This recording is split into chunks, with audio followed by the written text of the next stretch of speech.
Bueno, buenas tardes a todos y agradecemos muchísimo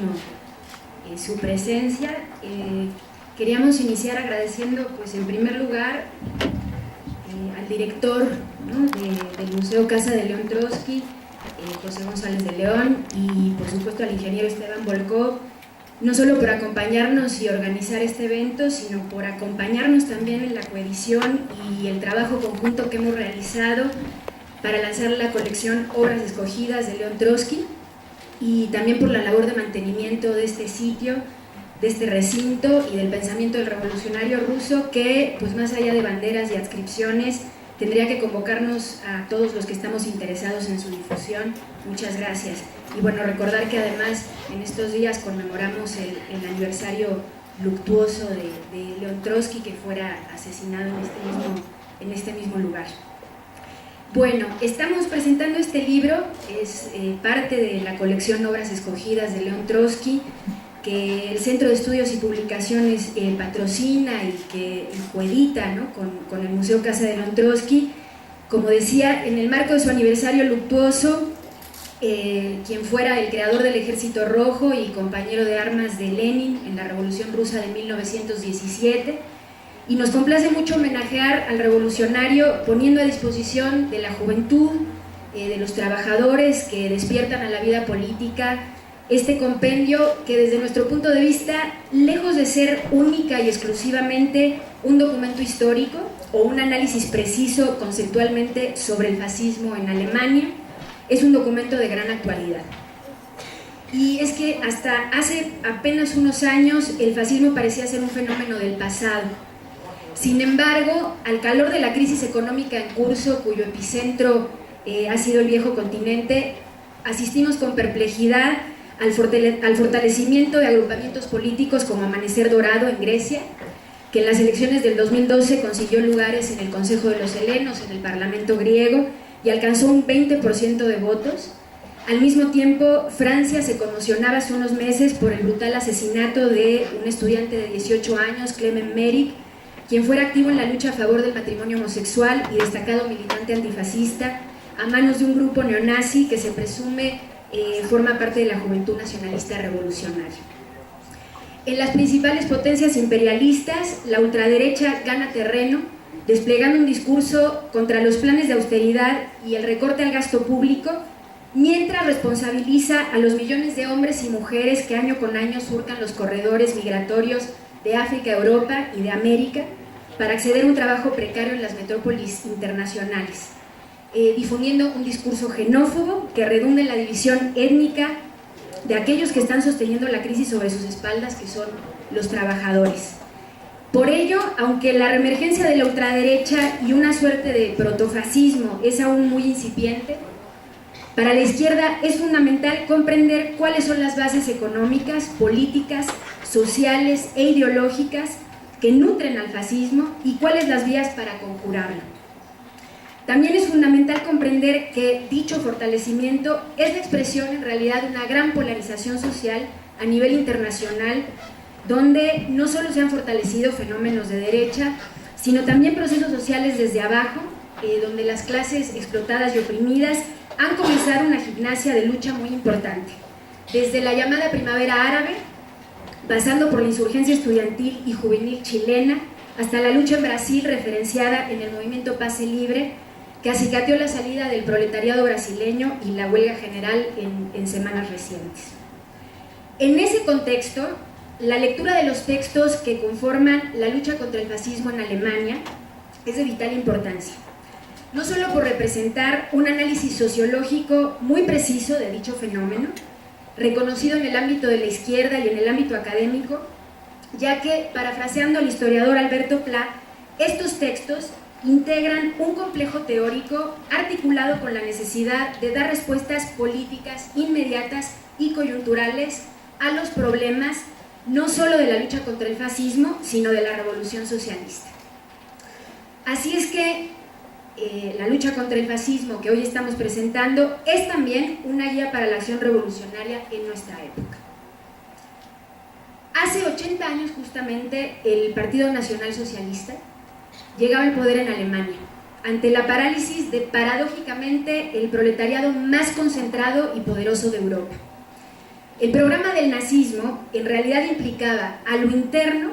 la atomización del movimiento obrero alemán. No es casual que Hitler haya desarticulado con sus métodos propios a las organizaciones obreras alemanas, y al externo la destrucción de la Unión Soviética y la expansión germana. Para encarar el triunfo del fascismo, que tendría consecuencias, como ustedes saben, fatales para el movimiento obrero europeo y para el conjunto de las masas europeas, Trotsky va a poner en juego las lecciones extraídas de la oleada revolucionaria del periodo de entreguerras que recorrió a la vieja Europa, de 1917, con el estallido y triunfo de la Revolución Rusa, hasta el estallido y derrota de la Revolución Alemana de 1923. Procesos que generaron un intenso debate al interior de la Internacional Comunista, la Tercera Internacional, dirigida hasta su cuarto congreso por Lenin y el propio Trotsky. Este último poniendo sus esfuerzos teóricos en fortalecer a la Internacional y a los jóvenes partidos comunistas que estaban surgiendo a lo largo y ancho del planeta, producto de la ola expansiva de la propia Revolución Rusa, en el arte de la estrategia. ¿Qué quiere decir esto? Que se trataba de preparar a los comunistas y al movimiento obrero de conjunto, no ya para las cuestiones tácticas, como la participación en elecciones, como la distribución de la prensa, como la orientación de las luchas parciales del proletariado, sino para la conquista del poder y la puesta en pie de estados revolucionarios. La época abierta por la guerra implicaba, para los marxistas de tercera generación, como Lenin y Trotsky, que el sistema imperialista, signado por la crisis y por la guerra, era el telón de fondo sobre el cual la revolución y la contrarrevolución tensarían sus fuerzas, y de manera cada vez más pronunciada. El octubre ruso había demostrado, además, para esta generación y para el conjunto del movimiento obrero europeo, que solo la revolución era capaz de frenar la guerra y avanzar sobre el imperialismo, abonando el camino de un futuro socialista. Así lo demostró la Revolución Rusa, que una vez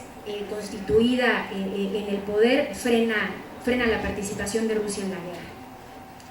En esta sintonía, el lector, ustedes podrán encontrar en los siguientes textos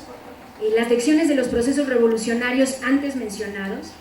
y análisis pormenorizados sobre el surgimiento del fascismo en Italia y su contraparte en Alemania. Para Trotsky, en el marco de la crisis capitalista, Alemania seguiría un curso cada vez más belicista, producto de sus contradicciones internas. Dice Trotsky, cito: "El capitalismo ruso resultó ser, debido a su extremo retraso, el eslabón más débil de la cadena imperialista. El capitalismo alemán aparece en la situación actual como el eslabón más débil por la razón opuesta. Es el capitalismo más avanzado en una Europa que se encuentra en una situación sin salida. Cuanto más se afirme el carácter dinámico de las fuerzas productivas en Alemania, más se ahogan estas en el sistema estatal de Europa, parecido al sistema de jaulas de un miserable parque zoológico provincial. Cada cambio de la coyuntura coloca al capitalismo alemán ante tareas que se vería forzado a resolver mediante la guerra". Esta necesidad, cierro la cita, esta necesidad de la burguesía alemana que empuja a la nación inexorablemente a la guerra es la base para el ascenso del nacionalsocialismo a principios de la década del 30. Recuerden que en 1923, cuando Hitler intenta de manera putschista un golpe de Estado contra la República, es considerado como un loco por la mayor parte del régimen y la burguesía germana. Sin embargo, en 1933 se vuelve un elemento indispensable para encabezar el proyecto alemán en su ciclo expansionista y en franco antagonismo con el fantasma comunista que recorre Europa. Para Trotsky, entonces, el avance del fascismo solo puede ser frenado por la revolución, y evitar la guerra depende de ello. De lo contrario, la burguesía alemana arrastrará a las masas populares a la masacre imperialista, lo cual de hecho implicó la destrucción sistemática de las organizaciones de la clase obrera y la movilización de la pequeña burguesía arruinada y desesperada por las consecuencias de la crisis que solo en Alemania, para ese momento, había dejado en el desempleo casi a la mitad de la población. Otra vez, como plantea Trotsky, cito, así comienza la función histórica del fascismo. Este moviliza a las capas sociales situadas inmediatamente encima del proletariado y que temen ser arrojadas a sus filas. Las organiza y las militariza con los medios del capital financiero bajo la cobertura oficial del Estado y las orienta hacia la destrucción de las organizaciones obreras, desde las más revolucionarias hasta las más moderadas. La importancia que da Trotsky a la preponderancia del capital financiero para definir al fascismo es radical. Se trata entonces de un sistema, el fascismo, de un sistema basado por lo menos en 3 dimensiones constitutivas. Una, se trata de un sistema de represión, violencia y terror policíaco, basado en la militarización de la sociedad que, en Alemania, implicó la creación de las juventudes nazis, las SS, escuadras de defensa y la ampliación del ejército a todos los órdenes de la vida social, la militarización de la sociedad, como después teorizaría Hannah Arendt. Segundo, también es una expresión estatal particular que se basa en la extirpación radical de todos los elementos de la democracia burguesa y de la democracia proletaria que se expresan en la sociedad burguesa, como por ejemplo la existencia de organizaciones sindicales o de organizaciones propias del proletariado. Es decir, es un sistema que destruye a la vanguardia comunista al mismo tiempo que mantiene al conjunto de los trabajadores atomizados, impedidos de cualquier tipo de derecho político o de organización. Y finalmente, en tercer lugar, desde el punto de vista estructural, que es una de las grandes innovaciones del análisis de la lucha contra el fascismo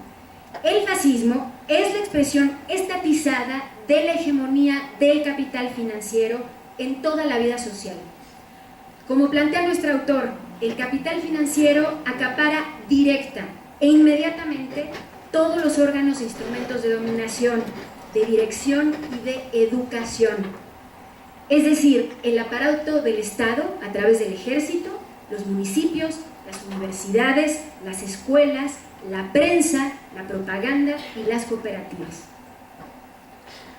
Ahora bien, ¿por qué el capital financiero llega a ocupar este rol? ¿Por qué tiene este peso específico en el momento en que las fuerzas productivas alemanas se están ahogando en el sistema europeo?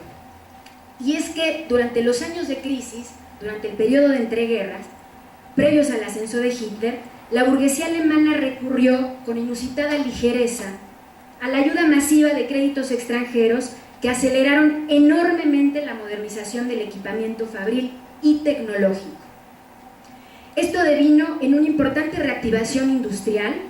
a pesar, piensen ustedes, de la derrota recibida durante la Gran Guerra, durante la Primera Guerra Mundial, generando una gran presión interna, una economía sobrecalentada, diríamos en términos contemporáneos, que a la vez está constreñida por pocas posibilidades de expansión. Esta necesidad expansionista es la que motoriza al militarismo alemán. Por ello, es importante controvertir aquellos análisis que hoy por hoy, en México, por ejemplo, equiparan al gobierno de EPN o a nivel internacional equiparan a los gobiernos de derecha con el fascismo. ¿Por qué? Porque si bien estamos ante un gobierno profundamente antidemocrático, en el caso de México, con rasgos fuertemente bonapartistas, estamos todavía lejos de la emergencia del fascismo como tal. Esto tiene que ver con que todavía los ritmos de la situación internacional son lentos y hay diversas tendencias y contratendencias que se están expresando por izquierda y por derecha. Es decir, como está el fortalecimiento de la derecha en algunas latitudes del planeta, también está el fortalecimiento de la perspectiva revolucionaria, como han mostrado tenazmente las masas egipcias, por ejemplo. Del desarrollo de la crisis y la lucha de clases y las contradicciones entre los estados, dependerá la emergencia de fenómenos cada vez más radicalizados, tanto a derecha como a izquierda. Considerando que los ritmos del periodo histórico en ciernes probablemente serán lentos, la crisis económica, si bien es profunda, todavía no ha devenido en el colapso de la Gran Depresión, por ejemplo, y estamos asistiendo más bien a un bajo crecimiento de las principales economías, obviamente con focos rojos, como es el caso griego en primer lugar. Sin embargo, en perspectiva histórica, es legítimo plantear que la crisis del llamado neoliberalismo, el fin del periodo histórico que nos antecedió,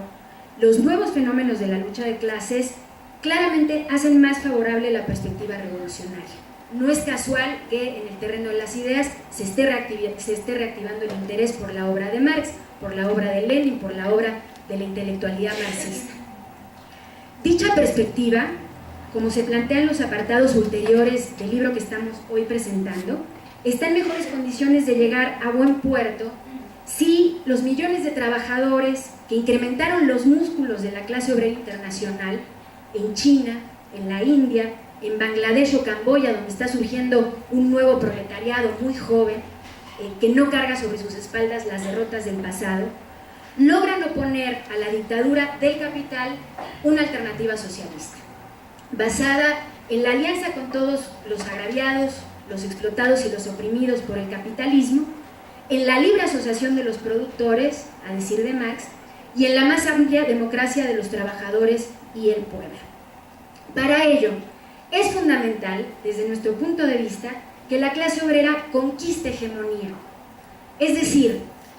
que a través de sus ideas, que a través de sus métodos, que a través de su práctica, su lucha y su experiencia acumulada durante casi 3 siglos de historia, pueda generar una alternativa en el seno de los subalternos que pueda disputarle al capitalismo una salida favorable de la crisis actual. Esto no puede hacerlo si no se arma de un instrumento político propio. Un partido revolucionario, idea fuerza, que en última instancia es una de las grandes aportaciones de los marxistas de la primera mitad del siglo XX, de Lenin, de Trotsky en particular, una organización que pueda plantearse una alternativa en el seno de las clases explotadas y oprimidas, en el seno del proletariado, frente a la crisis actual. En este sentido es que para nosotros la reproducción, difusión, discusión y debate de este arsenal teórico es lo que nos impulsa a seguir esta labor editorial que hoy nos ha convocado y que esperemos surta nuevos productos y nuevos éxitos en el futuro para que la obra de Trotsky y los marxistas clásicos pueda ser recreada al calor de la lucha de clases actual. Muchísimas gracias.